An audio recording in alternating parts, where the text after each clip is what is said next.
ध्येय त्याचंच विशाल असतं ज्याचा पाया खोल आणि मजबूत असतो. तुम्हाला तुमचं जीवन उजळून टाकायचं असेल तर तुमचे विचार सकारात्मक व सतत आनंदी असायला हवेत. तुम्हाला नेमकं काय हवंय यावर फोकस ठेवा. ध्येयावरच लक्ष केंद्रित करा. तुमच्या मार्गात अडथळे आले तर खचून न जाता धैर्याने त्यांचा सामना करा. तुमची जिद्द बघून ही प्रकृतीसुद्धा तुमच्या मदतीला धावेल. आणि कोणत्याही क्षेत्रात अथक परिश्रमास पर्याय नाही.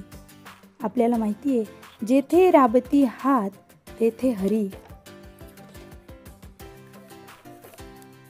स्वतः जळून इतरांना प्रकाश देतो दिवा. तुमचं ध्येय सुद्धा असंच उदात्त ठेवा. जीवनाला तुमच्या मिळू द्या अर्थ नवा. सर्वांना अभिमान वाटेल अशी कीर्ती घडवा. सर्वांना अभिमान वाटेल अशी कीर्ती घडवा. तुम्हाला जर हा व्हिडिओ आवडला असेल तर लाईक करा आणि चॅनलला सबस्क्राईब करायला विसरू नका. थँक्यू.